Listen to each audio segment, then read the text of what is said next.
सेवा जोहार करते हैं, प्रणाम करते हैं। यहाँ की खीरोमाई जो ग्राम के ठाकुर देव करंजिया को बसाने वाले हार फार के सभी देवी देवताओं को हम सेवा जोहार करते हैं, प्रणाम करते हैं। और आज हम करंजिया के इस धरती में, इस खन्नाथ तिराहा में हम सब लोग एकत्रित हुए हैं। हमारे भारत के महान नेता, महान तपस्वी, जिन्होंने जिनके प्रयासों से, जिनके परिश्रम से, जिनके ज्ञान से, जिनके बुद्धि से और जिनके लगन से इस देश में दबे कुचले, पीड़ित, शोषित, प्रताड़ित ऐसे लोगों की आवाज बन करके भारत के संविधान में उन्होंने अपनी महत्वपूर्ण, उन्होंने संविधान में अपने हम जैसे लोगों को स्थान दिया। ऐसे महान विभूति को सशक्त सेवा जोहार करते हैं, प्रणाम करते हैं, जय भीम, नमन करते हैं। और इस कार्यक्रम में हमारे डिंडोरी के विधायक और पूर्व कैबिनेट मंत्री परम सम्मानीय मरकाम जी मौजूद हैं। हमारे जनपद पंचायत करंजिया के जनपद के अध्यक्ष परम सम्मानीय ध्रुवे मावा जी हैं। हमारे जेएस के प्रदेश के अध्यक्ष परम सम्मानीय इंद्रपाल भाई जी हैं। और इसके साथ साथ आज इस आयोजन के लिए सरपंच संघ के अध्यक्ष हमारे सम्मानित फरसे जी, हमारे जेएस के अध्यक्ष अभिलाष सयाम जी, और इस भीम आर्मी के बाघा जी, और गुड़वाना महासभा के हमारे सम्मानित दीपक धुर्वे जी, और इस कर्मचारी में हमारे अजाज के अध्यक्ष साहब श्रीमान नागेश्वर जी, और यहाँ पर उपस्थित सभी संगठन के जिनका हम नाम नहीं बोल पा रहे हैं, नहीं आया है, वहां पर उपस्थित सभी आप सभी को हम इस भीमराव अम्बेडकर की जयंती के अवसर पर सभी को सशक्त नमन करते हैं, वंदन करते हैं और प्रणाम करते हैं। आज इस करंजिया में लगातार हम जो है अम्बेडकर जी की जयंती सतत धीरे धीरे एक व्यापक प्रचार प्रसार करके धीरे धीरे यहाँ के क्षेत्र में जो जंगल पहाड़ में लोग हैं उनको प्रचार प्रसार के माध्यम से, गाड़ी घोड़ा करके, ऑटो टैक्सी के माध्यम से, मोबाइल के माध्यम से जगा करके लोगों को आज करंजिया के इस धरती में लाने का काम यहाँ के सभी सामाजिक संगठनों की ओर से काम प्रयास जारी है। और निश्चित तौर पर यह प्रयास धीरे धीरे दिखाई देने लगा है। आप लोगों को मालूम होगा इस डिंडोरी जिले के सबसे धनाढ्य और विकसित अगर कोई जनपद है वो करंजिया जनपद है। और यहीं से पूरा क्षेत्र के नेता, प्रतिनिधि, मंत्री और संतरी यहाँ से बन के आए हुए। परंतु जिस सर्टिफिकेट के नाम पर और जिस जाति प्रमाण पत्र के नाम पर आज यहाँ के कलेक्टर, कमिश्नर और बड़े बड़े पदों में पंच सरपंच भी बन के आए हैं, परंतु यहाँ हमारे इस मुख्यालय में भीमराव अम्बेडकर जी की प्रतिमा नहीं था। परंतु सभी लोगों ने प्रयास किया, इसमें बहुत से लोगों का योगदान है। अगर हम किसी का नाम लेंगे तो सिर्फ उसी का श्रेय होगा, इसलिए सभी लोगों ने अपने परोक्ष रूप से सहयोग किया है।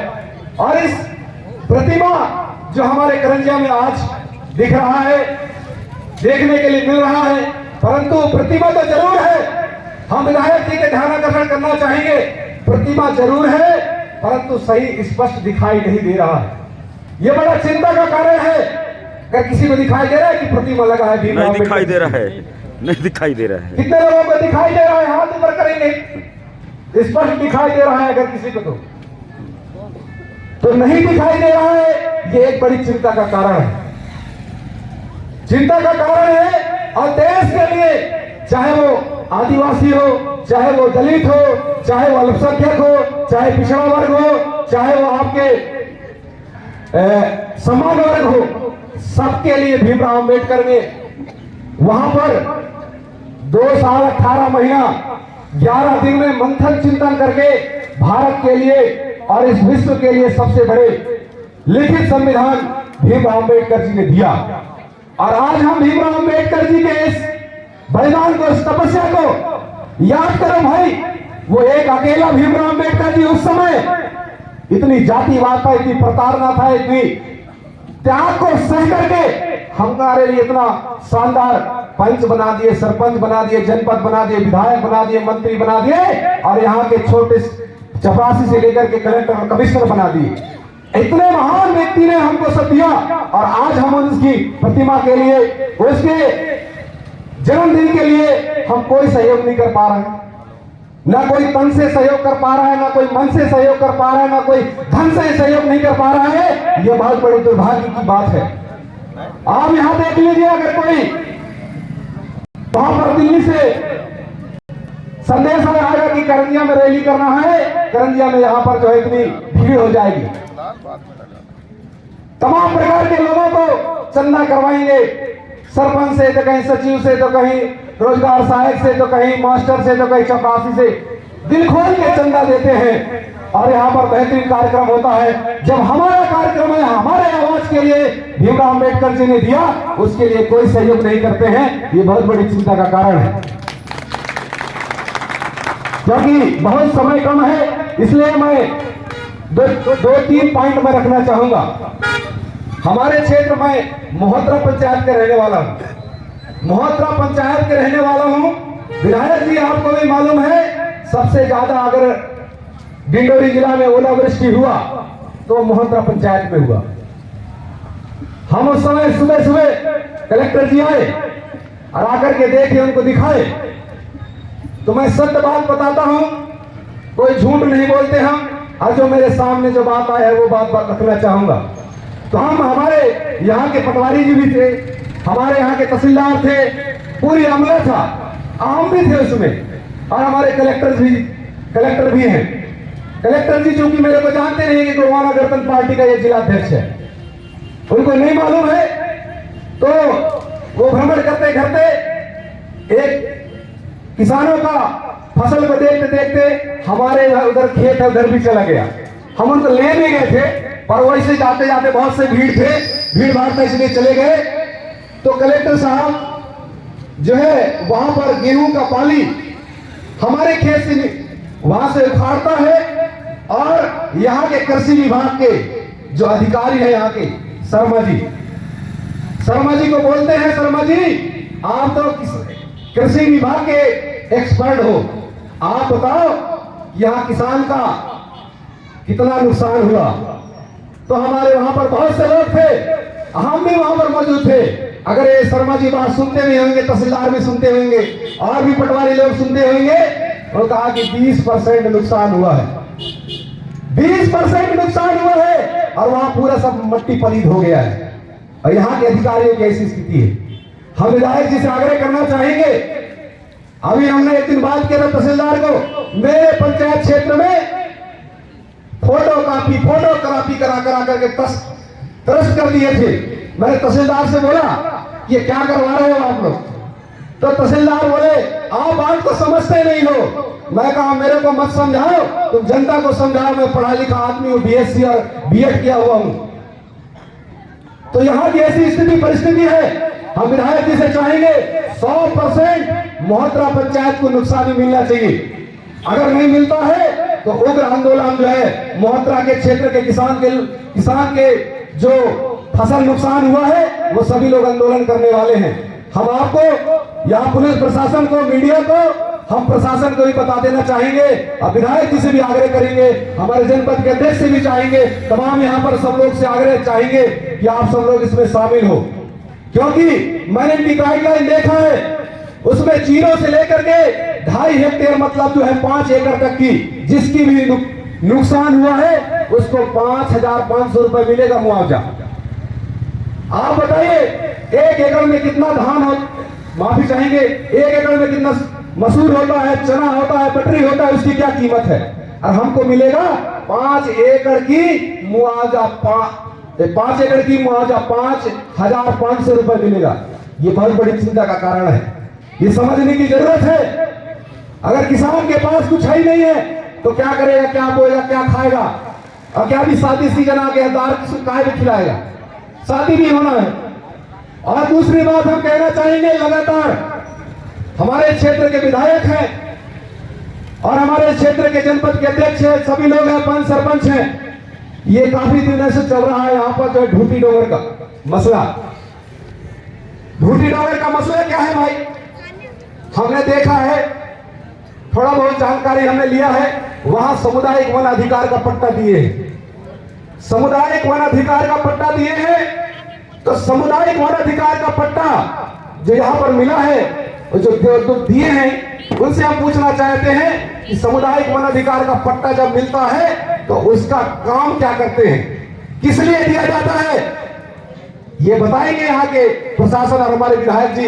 इसमें विशेष रूप से संज्ञान में लेकर के यहाँ के प्रशासन से पूछे कि जो सामुदायिक वन अधिकार का पट्टा दिए हैं, क्या मंदिर बनाने के लिए दिए हैं, क्या वहां पर प्राचीन धरोहर है उसको नष्ट करने के लिए दिए हैं, क्या यहाँ वहां पर एक महल बनाएंगे, यहाँ होटल बनाएंगे, इस काम के लिए सामुदायिक वन अधिकार का पट्टा दिया जाता है क्या? इतने लोग जो सामुदायिक वन अधिकार के पट्टा के लिए गांव-गांव में भी बड़े बड़े बहुत जगह चौपाल चल रहे हैं, उनको वन अधिकार का पट्टा नहीं मिल रहा है, पर सामुदायिक वन विभाग के यहाँ पट्टा दे दिया जा रहा है। ये बहुत बड़ी चिंतन की बात है। अगर सामुदायिक वन अधिकार का पट्टा अगर किसी मंदिर बनाने के लिए, होटल बनाने के लिए, वहां लॉज बनाने के लिए, घर बनाने के लिए अगर दिया जा रहा है, तो आप लोग हम लोगों को भी दीजिए, हम लोग भी वहां पर होटल बनाएंगे, वहां पर रिसोर्ट बनाएंगे। और एक और बात कहना चाहूंगा, संज्ञान में लेना चाहूंगा। एक दिन मेरे पास वन विभाग का फोन आया, मेरे जंगल भी किनारे में है, वहां पर है नंगा डोंगर, जिसको कुल्हाड़ीगढ़ कहते हैं। वहां पर बगल में उनका आश्रम है, एक बाबा है, वो बाबा को कम से कम 10-12 एकड़ प्लाट दे दिए वहां पर। और प्लाट देने के बाद वहां तालाब ग्राम पंचायत में आता है वो जगह। उसके बाद जो है वो इतना बड़ा भव्य, वहां आप लोग देखे होंगे महोत्रा के आगे एक वहां आश्रम बन रहा है। इतना बड़ा आश्रम बनने के बाद भी वो बाबा को हजम नहीं हो रहा है कि क्या नहीं हो रहा है कि उसके लिए रहने के लिए कमी हो रहा है, वो नंगा डोंगर में वहां पर बनाना चालू कर दिया है। हम विधायक जी से चाहेंगे, अगर ये हफ्ता अगर इसमें मदद करें, हमारे विधायक जी, हमारे जनपद के अध्यक्ष, आपसे मदद की अपेक्षा है। अगर वो बाबा जी को नहीं हटाएंगे तो वहां एक बहुत बड़ा क्रांतिकारी आंदोलन होने वाला है। आप बताइए कि उतना उसके लिए जगह दे दिए, पर उसको जंगल में क्या पड़ी है भाई? जंगल किसका है? पेश एक्ट में लिखा है आदिवासी का है, जो वन में रहने वाले हैं। और यहाँ सीधा खुलेआम पेश एक्ट का उल्लंघन हो रहा है, और ये संविधान का उल्लंघन हो रहा है। और यहाँ के प्रशासन संविधान की कसम खाते हैं, शपथ लेते हैं, उसके बावजूद भी संविधान का पालन नहीं करते। ये बड़ी चिंता का बात है, इसलिए हमको कहना पड़ रहा है, क्योंकि भीमराव अंबेडकर जी संविधान के निर्माता है और उसकी जन्मदिन के अवसर पर हम ये बात कह पा रहे हैं। एक चीज आपको और मालूम होगा, कल नीति आयोग की बैठक था। नीति आयोग के बैठक में नीति आयोग क्या रिपोर्ट ले गया? करंजिया क्षेत्र का 3 ब्लॉक की बैठक था यहाँ पर, एक करंजिया का, बजाक का और महनवाली का। नीति आयोग महत्वपूर्ण आयोग होता है, यहाँ के कोई जनप्रतिनिधि नहीं बैठे। आप बताओ दिल्ली में क्या रिपोर्ट देंगे? वहां बताएंगे कि बांध बना दो, सुभापुर बांध बना दो, पिठल्ला बांध बना दो, बसनिया बांध बना दो, डगरिया बांध बना दो डिंडोरी जिले में 5 बांध। अभ्यर्थ से जोड़ दो, यहाँ के पूरे आदिवासी लोग बेघर हो जाए, और इनको जो पैसा जो मिला है उसकी धज्जी उड़ा दो, चीर हरण कर दो। पैसा क्यों दिया गया है? जब तक वहां के लोग, ग्राम के लोग अगर प्रस्ताव नहीं देंगे हमें ये चीज चाहिए, तो वो चीज नहीं मिल सकता। परंतु यहाँ खुलेआम पेश एक्ट का उल्लंघन हो रहा है। संविधान निर्माता की जयंती के अवसर पर हमें मजबूरन ये बात बोलना पड़ रहा है, क्योंकि संविधान में जो लिखा है, जो कानून बना है, उस कानून की बात करते हैं।